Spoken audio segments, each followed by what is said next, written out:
પાટણ જિલ્લાના રાધનપુરમાં મોંઘવારી અને બેરોજગારીના મુદ્દે કોંગ્રેસ આક્રમક મૂડમાં જોવા મળી। રાધનપુર કોંગ્રેસ સમિતિ દ્વારા વિરોધ રેલી યોજી સરકાર સામે ઉગ્ર સૂત્રોચ્ચાર કરવામાં આવ્યા। કોંગ્રેસ કાર્યકરો ગેસના ખાલી સિલિન્ડર સાથે રસ્તા પર ઉતર્યા અને ચક્કાજામ કરી વિરોધ નોંધાવ્યો। રાંધણ ગેસ, પેટ્રોલ, ડીઝલ અને ખાદ્યતેલના વધતા ભાવોને લઈને નાયબ કલેક્ટરને આવેદનપત્ર પાઠવવામાં આવ્યું હતું। કોંગ્રેસે ગેસ સિલિન્ડરનો ભાવ ₹700 થી નીચે લાવવા તેમજ પેટ્રોલ, ડીઝલ પરનો ટેક્સ ઘટાડવાની માંગ કરી હતી।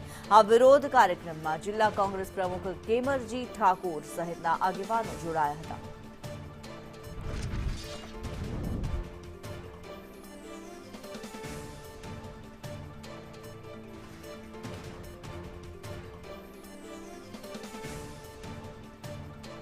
વિષ્ણુ ઠાકોર વધુ વિગતો જણાવી રહ્યા છે। વિષ્ણુ, કોંગ્રેસ દ્વારા વિરોધ કરવામાં આવ્યો છે, શું માહિતી આ મામલે?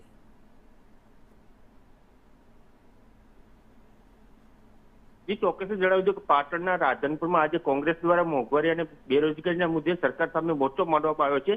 રાધનપુરના કોંગ્રેસ સમિતિની નેજા હેઠળ એક વિશાળ રેલી યોજાઈ છે, જેમાં કાર્યકરો ભારે આક્રોશમાં જોવા મળ્યો। ખાસ કરીને રાંધણ ગેસ, પેટ્રોલ, ડીઝલ અને ખાદ્યતેલના જે રીતે ભાવો આસમાને આંબી રહ્યા છે, તેના વિરોધમાં કોંગ્રેસના કાર્યકરો અને ગેસના ખાલી સિલિન્ડરો લઈને રસ્તા પર ઉતરી આવે છે। પ્રદેશ દરમિયાન કાર્યકરોએ સરકાર વિરોધી ઉગ્ર સૂત્રોચ્ચાર કર્યા હતા। થોડી વાર માટે રોડ પણ ચક્કાજામ કરી દેવામાં આવ્યો, જેના કારણે વાહન વ્યવહાર પણ ખોરવાયો હતો। જેનો આ વિરોધ પ્રદર્શનમાં જિલ્લા કોંગ્રેસ પ્રમુખ કેમરભાઈ રબારી સહિતના સ્થાનિક અને મોટા નેતાઓ પણ મોટી સંખ્યામાં કાર્યકરો જોડાયા હતા। કોંગ્રેસ દ્વારા નાયબ કલેક્ટરને આવેદનપત્ર આપીને 2 દિવસની બે મુખ્ય ઉગ્ર માંગણી કરવામાં આવી છે, જેમાં ગેસ સિલિન્ડરનો ભાવ છે તે ₹700 કરવામાં આવે અને પેટ્રોલ અને ડીઝલ પર લાગતો ટેક્સ ઘટાડીને સામાન્ય જનતાને રાહત આપવામાં આવે। હાલ તો કોંગ્રેસ આ મુદ્દે આરપારની લડાઈના મૂડમાં આવી પોતાનો વિરોધ વધાર્યો છે અને જો આગામી દિવસમાં ભાવ પર કાબુ નહીં મેળવાય તો આંદોલન ઉગ્ર બનશે તેવી ચીમકી ઉચ્ચારવામાં આવી।